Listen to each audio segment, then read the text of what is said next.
देखिएगा, आज हम लोग स्टार्ट कर रहे हैं मैथ्स का अपना second chapter relations and functions. ठीक है, देखिए रिलेशन एंड फंक्शन अगर देखा जाए तो ये टोटली सेट से रिलेटेड है। अगर आपने सेट चैप्टर अच्छे से कर लिया है, वो चैप्टर अगर आपको अच्छे से आ गया है तो फिर जो है ये चैप्टर्स आपके क्लियर हो जाएंगे। ठीक है ना, तो फिर अपने सेट्स के सारे डाउट क्लियर कर लीजिएगा। ठीक है ना, हालांकि मुझे याद है कि मुझे भी सेट्स की प्रूविंग करानी है, पर अभी हाल फिलहाल हम आज रिलेशन एंड फंक्शन कर लेते हैं। ठीक है, तो देखिए बात करेंगे इसके मतलब इंट्रो के बारे में कि रिलेशन है क्या, है ना। तो देखिए रिलेशन का मीनिंग क्या है, सिंपल सा मीनिंग समझ लीजिए। रिलेशन का मतलब क्या है कि जैसे मान लीजिए हमारे पास कोई भी दो सेट्स हैं, ठीक है ना, हमारे पास कोई भी दो सेट्स हैं और एनीवेज किसी भी तरीके से हमने उन दोनों को आपस में लिंक कर दिया है। ठीक है ना, किसी भी तरीके से, जैसे मैं फॉर एग्जांपल ले लेता हूँ कि हमारे पास एक कोई सेट है ए, उसके अंदर एलिमेंट्स हैं 1 है, 2 है, 3 है, 4 है और 5। ठीक है ना, और कोई सेट है बी, इसके अंदर एलिमेंट्स हैं मान लीजिए 1 है, 4 है, 9 है, 16 है और 25। ठीक है ना, ये बी के अंदर है। तो आप देख सकते हैं कि यहाँ पर जो सेकंड वाला सेट मैंने बी लिखा हुआ है, इसके सारे एलिमेंट्स ए सेट के एलिमेंट्स के स्क्वायर्स हैं। ठीक है ना, आप देख सकते हैं अगर आप 1 का स्क्वायर करेंगे तो आपको 1 मिलेगा, 2 का स्क्वायर करेंगे तो 4 मिलेगा, 3 का स्क्वायर करेंगे तो 9 मिलेगा। ठीक है ना, तो यहाँ पर क्या है कि दोनों सेट्स में हमने जो रिलेशन इस्टेब्लिश किया है, जो रिलेशन बनाया है, वो स्क्वायर वाला रिलेशन है। ठीक है ना, तो आप ये कह सकते हैं अगर पहले वाला जो सेट है उसके एलिमेंट्स को अगर आप एक्स नाम दे दें, मतलब एक्स आपका ए को बिलोंग करता है। ठीक है, और जो सेकंड वाला सेट है उसके एलिमेंट्स को हम वाई नाम दे देते हैं, तो वाई आपको बी को बिलोंग करता है। तो यहाँ पर जो इन दोनों में जो है रिलेशन इस्टेब्लिश किया गया है, जो आर है वो कुछ इस तरीके का है कि जो आपका जो वाई है that is equal to X square, है ना, वाई आपका एक्स स्क्वायर के इक्वल है, और यहाँ पर जो एक्स है वो ए को बिलोंग करता है और जो आपका वाई है वो बी को बिलोंग करता है। इस तरीके से रिलेशन जो है दोनों में हमने इस्टेब्लिश कर लिया है।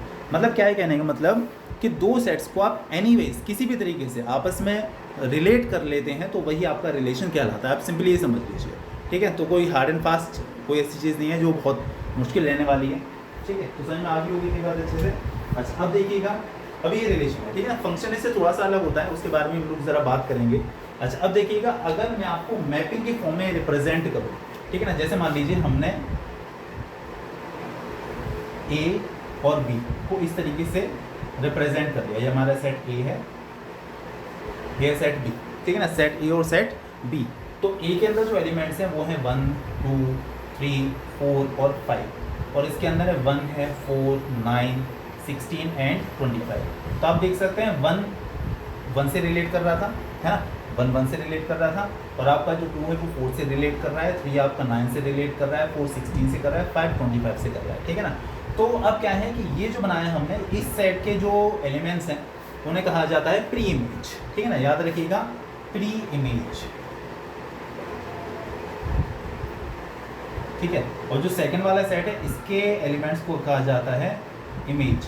इसके सेट इस सेकंड वाले सेट के एलिमेंट्स को इमेज कहते हैं, और जो पहला वाला सेट है उसके एलिमेंट्स को हम प्री इमेज कह देते हैं। ठीक है ना, तो आप प्री इमेज की वैल्यू डालते हैं तो आपको इमेज मिलती है। ठीक है, अच्छा अब देखिए एलिमेंट्स को हम किस तरीके से लिखेंगे। अगर हम रिलेशन की बात करें तो इसके अंदर एलिमेंट्स किस तरीके से लिखे जाते हैं, ज़रा ये देखिएगा। 1 पुट करने पर आपको 1 मिल रहा है तो 1, 1। ठीक है, 2 पुट करने पर आपको 4 मिल रहा है तो 2, 4। इसके बाद 3 पुट करने पर आपको 9 मिल रहा है तो आप लिख सकते हैं 3, 9। ऐसे ही 4 पुट करने पर 16 मिल रहा है तो 4, 16। इसी तरीके से 5 पुट करने पर 25 मिल रहा है तो 5, 25। इस तरीके से ये आपका रिलेशन कहलाता है। ठीक है, अगर आप इस तरीके से लिखते हैं तो इसको हम बोलते हैं सेट बिल्डर फॉर्म। आपको याद होगा हमने सेट्स में पढ़ा था, और इसको जो हम लिखते हैं इसे बोला जाता है आपका रोस्टर फॉर्म। ठीक है, अच्छा, तो रोस्टर फॉर्म हो गया और सेट बिल्डर फॉर्म हो गया। इसके बाद एक समझिएगा बात ज़रा, देखिए कोई भी आप रिलेशन कभी भी लिखें, कोई भी रिलेशन आप कभी भी लिखें तो वहाँ पर हमेशा x, y करके हम लोग एलिमेंट्स को लिखते हैं। x, y, पहले x की वैल्यू फिर y की वैल्यू, पहले प्री इमेज फिर इमेज, इस तरीके से लाइक 3, 9, 4, 16 इस तरीके से। तो ये जो हम कॉमा लगाकर जो एलिमेंट्स को पेयर की फॉर्म में लिख रहे हैं, ठीक है ना, इन्हें कहा जाता है ऑर्डर्ड पेयर। याद रखिएगा, ऑर्डर्ड पेयर। तो रिलेशन के अंदर कभी भी जो एलिमेंट्स लिखे जाते हैं वो हमेशा ऑर्डर्ड पेयर के फॉर्म में लिखे जाते हैं, जहाँ पर x की वैल्यू पहले लिखी हुई होती है और y की वैल्यू उसके बाद लिखी हुई होती है। ठीक है ना, तो इसे मेरे ख्याल से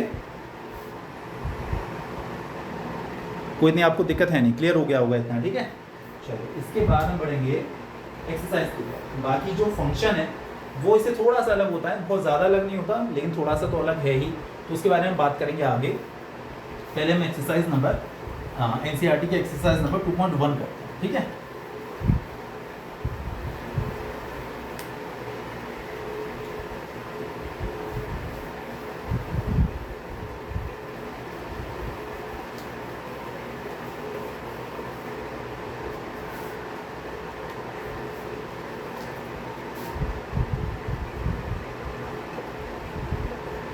एक्सरसाइज नंबर 2.1, इसका फर्स्ट क्वेश्चन देखिएगा ज़रा। x/3 + 1 y - 2/3 = 5/3 1/3। देखिए आपको यहाँ पर इंटरवल दिया हुआ है, ठीक है ना। देखिए रिलेशन सेट्स वगैरह नहीं है, ये रिलेशन या सेट नहीं है।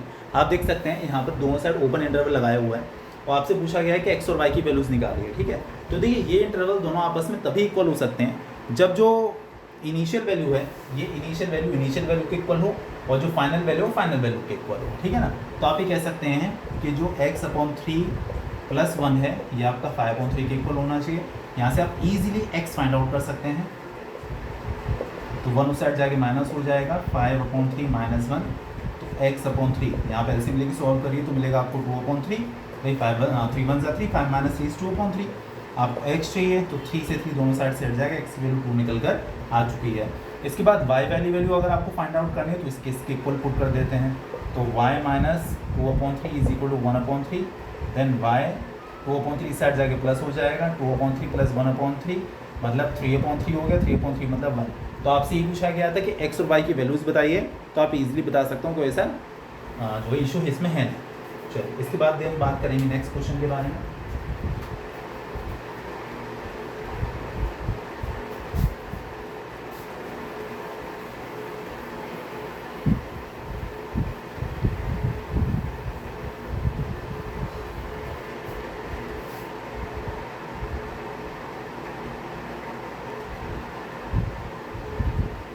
देखिए जो अपना नेक्स्ट क्वेश्चन है सेकंड वाला, देखिए सेकंड से पहले मैं आपको थर्ड बताना ज़्यादा पसंद करूँगा। मैं आपको पहले थर्ड बताता हूँ, उसके बाद हम सेकंड क्वेश्चन के बारे में डिस्कस करेंगे। तो जो थर्ड क्वेश्चन है क्या सेट कर रहा है कि आपके पास एक जी सेट है, इसके अंदर जो एलिमेंट्स हैं, है ना, सेट का नाम है जी, और इसके अंदर जो आपके एलिमेंट्स हैं वो हैं 7,8, और जो एक H सेट है इसके अंदर जो एलिमेंट्स हैं वो है 5,4,2। ये आपके पास इस तरीके से दो सेट्स हो चुके हैं, ठीक है ना। अब उन्होंने बोला कि आपको G क्रॉस H और H क्रॉस G की वैल्यू फाइंड आउट करनी है। समझिएगा ज़रा अच्छे से, आपको निकालना है G क्रॉस H। तो देखिए G क्रॉस H हम कैसे निकालेंगे, मतलब ये कहने का क्या कहना चाह रहे हैं, क्रॉस का मतलब क्या होता है कि आप इन दोनों सेट्स का क्रॉस करा दीजिए, यानी आप इसके और इसके सेट एलिमेंट्स को ऑर्डर पेयर के फॉर्म में लिख दीजिए, बस ये कहना चाह रहे हैं, ठीक है। तो अगर आप इन दोनों को ऑर्डर पेयर के फॉर्म में लिखेंगे तो देखिए 7,5 फिर 7,4, उसके बाद 7,2, उसके बाद 8,5, उसके बाद 8,4, देन 8,2। इस तरीके से आपकी जो एलिमेंट्स आगे ऑर्डर्ड पेयर की फॉर्म में हमने लिख लिए और ये आपका G क्रॉस H कहलाएगा, ठीक है ना। अब मान लीजिए ये बोल देते हैं कि H क्रॉस G निकालिए, तो H क्रॉस G में क्या होगा कि इसके एलिमेंट्स आपको पहले लिखने हैं, इसके बाद में लिखने हैं। तो इस बार आपको मिलने वाला है 5,7, 5,8, 4,7, 4,8, 2,7, उसके बाद 2,8।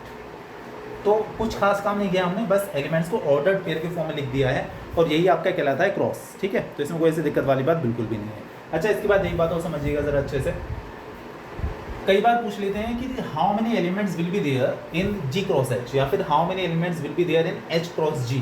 तो देखिए यहाँ पर आपके कितने एलिमेंट्स हैं, 2 एलिमेंट्स प्रेजेंट हैं, और यहाँ पर आपके पास 3 एलिमेंट प्रेजेंट हैं। तो अगर बोल देते हैं कि how many elements are there in G cross H, तो आपको क्या करना है, देखिए इसमें कितने एलिमेंट्स हैं, 2 हैं, और इसमें कितने एलिमेंट्स हैं, 3 हैं। तो 2 × 3 मतलब 6 elements will be there in G cross H या फिर H क्रॉस G, है ना। बस अगर ये पूछ लेते हैं that how many elements will be there, ऐसा अगर कुछ पूछ लेते हैं अब देखिए, अब हम सेकंड वाला क्वेश्चन कर सकते हैं।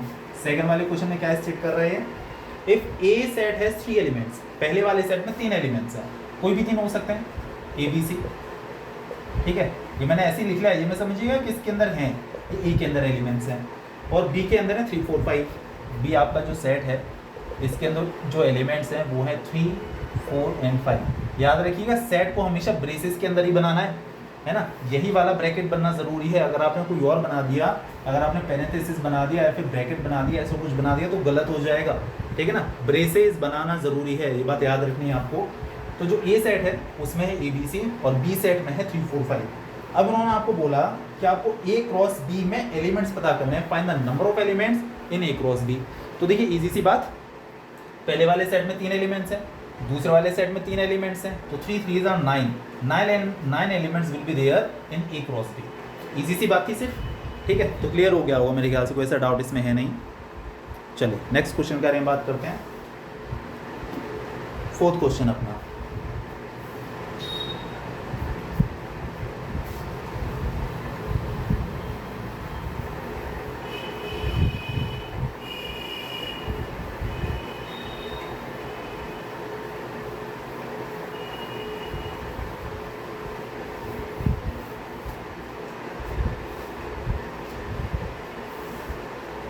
देखिए फोर्थ क्वेश्चन क्या स्टेट कर रहा है, state whether each of the following statements are true और फॉल्स।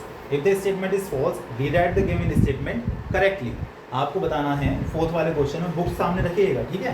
फोर्थ वाले क्वेश्चन में उन्होंने एक स्टेटमेंट लिखा हुआ है और पूछा हुआ है बताइए क्या जो स्टेटमेंट है ये सही है या गलत है, और अगर गलत है तो इसे करेक्ट करके वापस से लिखिए। क्वेश्चन आपके पास ये है, if P is equal to M, N, P हमारे पास एक सेट है, इसके अंदर आपके 2 एलिमेंट्स हैं, एक है M, दूसरा है आपका N।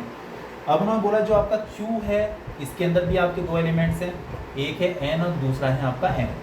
अब उन्होंने बोला कि P क्रॉस Q, तो P क्रॉस Q की वैल्यू क्या होगी, तो निकालते हैं। देखिए P क्रॉस Q क्या आएगा, Mn,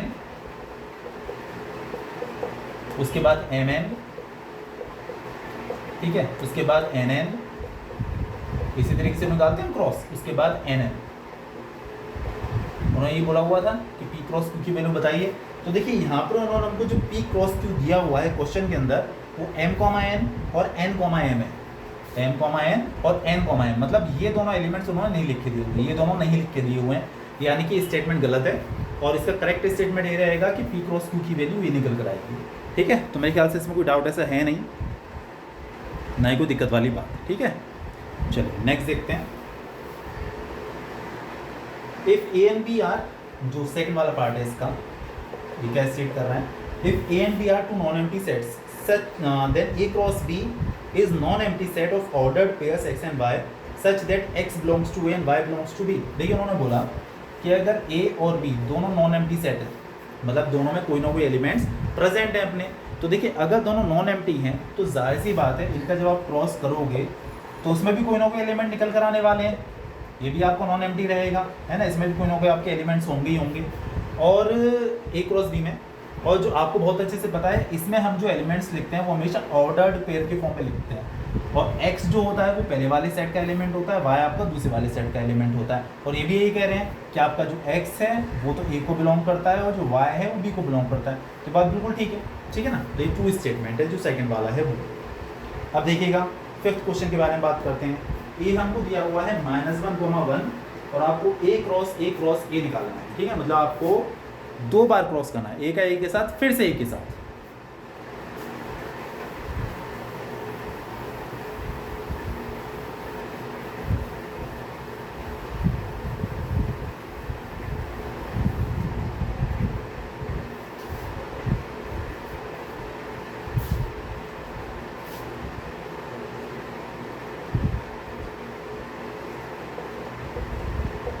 -1, 1 आपको निकालना है A क्रॉस A। तो देखिए पहले A क्रॉस A निकालते हैं, इस सेट का इसी के साथ क्रॉस निकालते हैं, ठीक है। तो आप अगर इसके साथ इसका क्रॉस निकालेंगे तो इसे वापस से लिख लेते हैं एक बार और निकालते हैं क्रॉस। -1, -1 -1,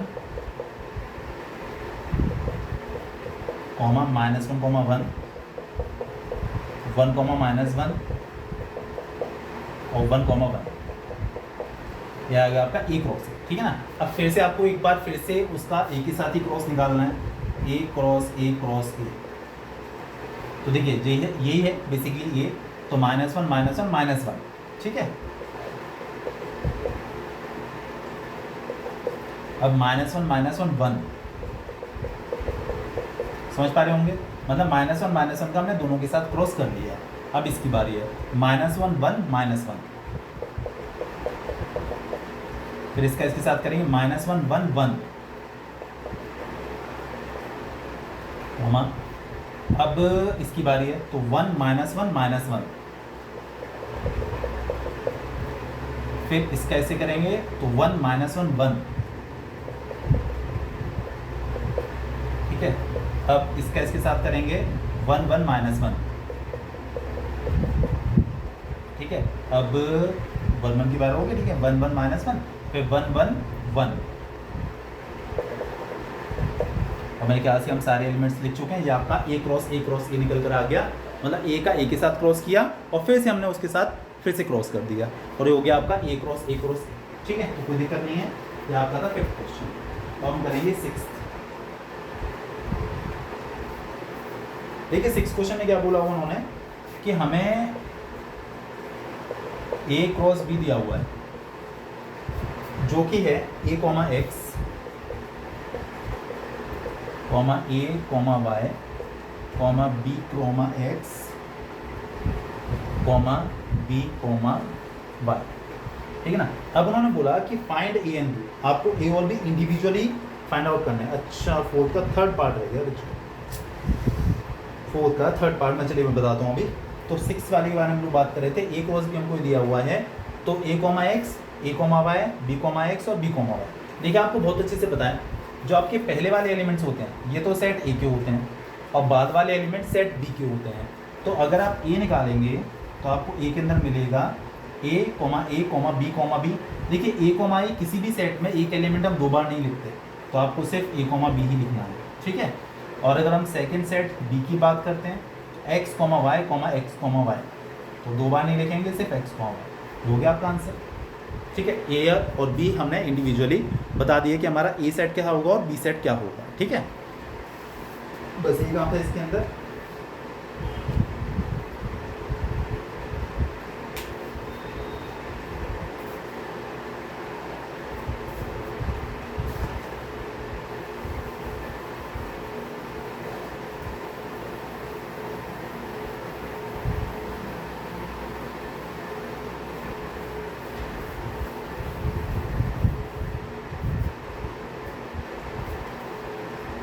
इसके बाद देखिए हम बात करेंगे 4th का 3rd पार्ट जो मैंने छोड़ दिया था जल्दी में, उसके बारे में ज़रा बात कर लेते हैं। तो देखिए हमको ए दिया हुआ है 1, 2, ए कोई सेट है। उसके बाद बी दिया हुआ है 3, 4, ठीक है। अब उन्होंने बोला कि ए क्रॉस बी इंटरसेक्शन 5, आपको a क्रॉस b इंटरसेक्शन 5 की वैल्यू फाइंड आउट करनी है। और क्या ये 5 की इक्वल होगी? a cross b intersection 5 is equal to 5 होगा या नहीं? चलिए देखते हैं। देखिए ये सवाल देखते से लगने वाला है, ऐसे ही हो जाएगा। b और 5 का इंटरसेक्शन, देखिए आपको याद होगा कि 5 जो होता है एक एम्प्टी सेट होता है। तो अगर आप एम्प्टी सेट के साथ किसी भी सेट का इंटरसेक्शन निकालते हैं तो हमेशा वो एम्प्टी सेट आएगा, और a के साथ आपको उसका क्रॉस करना है। जब 5 में कोई एलिमेंट है ही नहीं, 5 इज जस्ट एम्प्टी सेट, 5 जो है आपका सिर्फ वो एक एम्प्टी सेट है, इसमें कुछ है ही नहीं, तो आप ए के साथ इसका क्रॉस कैसे कर पाएंगे? तो ये भी आपका 5 के इक्वल आएगा। और ये बात ये भी कह रहे हैं जो उन्होंने उनको दे रखा है, ये कह रहे हैं 5, तो ये ट्रू है, ठीक है, स्टेटमेंट ट्रू है। चलिए इसके बाद हम बात करेंगे 7th क्वेश्चन के बाद, ठीक है।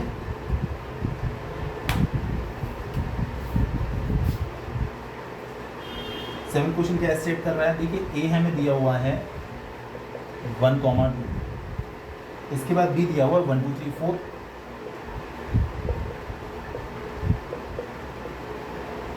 ठीक है, और सी दिया हुआ है 5, 6,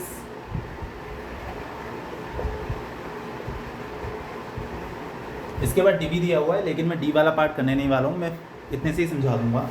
तो देखिए आपको वेरीफाई करना है, क्या वेरीफाई करना है? जैसे फर्स्ट वाला पार्ट है, आपको वेरीफाई करना है A cross B intersection C is equal to A cross B intersection A cross C. आपको वेरीफाई करना है ये दोनों पार्ट आपस में सेम है, ठीक है, बिल्कुल कर लेंगे। देखिए पहले LHS लेकर चलते हैं। तो बी इंटरसेक्शन सी, पहले हमें बी इंटरसेक्शन सी चाहिए, फिर ए के साथ उसका क्रॉस निकाल लें। तो ए हमारे पास है 1,2 cross B intersection C. B intersection C का मतलब है कि बी और सी में जो भी कॉमन एलिमेंट्स हैं वो, तो देखिए मुझे ऐसा दिख रहा है कि बी और सी में कोई भी कॉमन एलिमेंट्स है ही नहीं। सी में आपके 5,6 हैं और बी में है आपके 1, 2, 3, 4। तो आप देख सकते हैं बी और सी का इंटरसेक्शन 5 के बराबर होगा। और इसी बात है, आप किसी सेट का 5 के साथ क्रॉस करेंगे तो हमेशा 5 निकलने वाला है, ठीक है। अब जरा हम बात करते हैं RHS के बारे में। ए और बी का क्रॉस निकालते हैं। तो ए और बी का क्रॉस अगर आप निकालेंगे तो काफ़ी सारे एलिमेंट्स आएंगे इसके अंदर। देखिएगा 1, 1, 1, 2, 1, 3, 1, 4। ये आपका ए क्रॉस बी के अंदर आ गया, ठीक है ना। अभी चल रही है कहानी, अभी 1 के बारे में लिखा है अभी हमने, अब 2 के बारे में लिखते हैं। तो 2, 1, 2, 2, 2, 3 और उसके बाद 2, 4, ठीक है ना। ये आपका ए क्रॉस बी आ गया। ए क्रॉस सी निकालते हैं, इसका इसके साथ क्रॉस। तो 1, 5, 1, 6 क्रॉस निकालना आपको आ गया, इस वजह से थोड़ा जल्दी कर रहा हूँ और कोई बात नहीं है। और 2, 5 एंड 2, 6,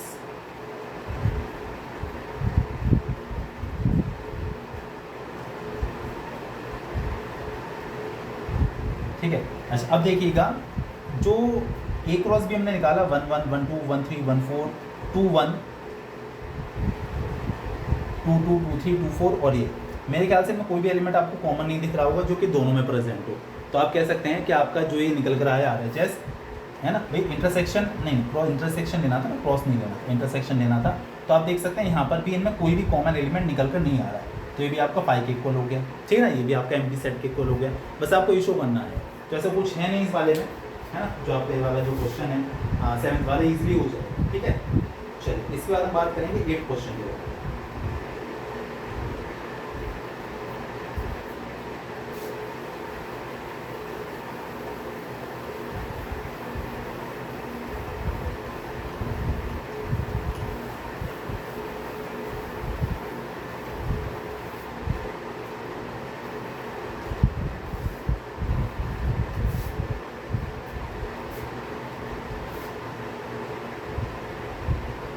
एट क्वेश्चन देखिए, हमको ए दिया हुआ है सेट 1, 2, ठीक है।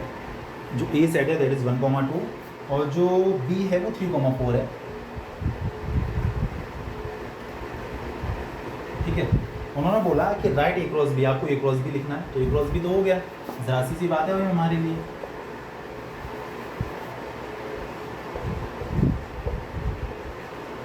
एक तो आएगा 1, 3, 1, 4, एक आएगा 2, 3, एक आएगा 2, 4, ठीक है। ये आपके पास ए क्रॉस बी निकल कर आ गया।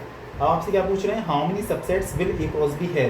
तो ए क्रॉस बी के कितने सबसेट्स होंगे, ठीक है ना। ए क्रॉस बी के कितने सबसेट्स होंगे, आपको फॉर्मूला याद होगा नंबर ऑफ सबसेट्स का। 1, 2, 3, 4, इसके अंदर 4 एलिमेंट्स हैं। तो नंबर ऑफ सबसेट्स का फॉर्मूला होता था 2 to the power n। n मतलब कि कार्डिनल नंबर, यानी कि the number of elements present in a set. तो 2 to the power 4 है ना, तो 2 to the power 4 मतलब 16 जो है इसके सबसेट्स होंगे। कौन कौन से, एक तो 5 हर एक सेट का सबसेट होता है। एक खाली 1, 3, एक खाली 1, 4, 2, 3 एंड 2, 4। फिर 1, 3, 1, 3, 1, 4, 1, 3, 2, 3, 1, 3, 2, 4, 1, 4, 2, 3, 1, 4, 2, 4, 2, 3, 2, 4 और फिर उसके बाद 3, 3 का ग्रुप बनेगा 1, 3, 1, 4, 2, 3, 1, 4, 2, 3, 2, 4, 1, 3, 2, 3, 2, 4, उसके बाद 1, 3, 1, 4, 2, 4, मतलब काफ़ी सारे इसके निकल के आने वाले हैं। टोटल 16 सबसेट्स इसके होंगे, ठीक है। तो हो जाएगा, इसमें कोई दिक्कत नहीं है। 9th पे ध्यान दीजिएगा ज़रा। A and B are two sets such that Na is equal to 3। Na का मतलब number of elements in A, ये हमारे पास है 3। उसके बाद number of elements in B, ये हमारे पास 2। तो देखिए अगर A में 3 एलिमेंट्स हैं, B में आपके 2 एलिमेंट्स हैं, तो अगर आप A क्रॉस B निकालते हैं तो आपको मिलेंगे 3 2 6 6 एलिमेंट्स। उन्होंने बोला क्या, if x, 1 this is x, x, 1 y, 2 and z, 1 these line A cross B में जितने भी एलिमेंट्स होंगे, जो 6 एलिमेंट्स होंगे, उसमें से उन्होंने हमको 3 एलिमेंट्स दे दिए हैं।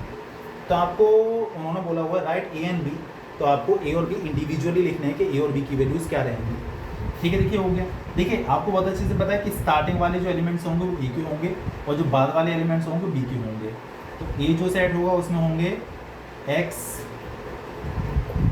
y, z, और जो B होगा उसके अंदर होंगे आपके 1 2 1, मतलब 1 एंड 2। कोई भी एलिमेंट दो बार तो लिखा नहीं जाता, ये तो उन्होंने 3 ऑर्डर पेयर बना के दे दिए थे, इस वजह से 1 1 दो बार आ गया। तो A में x y z हो जाएंगे और B में आपके 1 2 हो जाएंगे। बस यही था इसके अंदर। इसके बाद देखिएगा ज़रा आगे 10th वाला क्वेश्चन।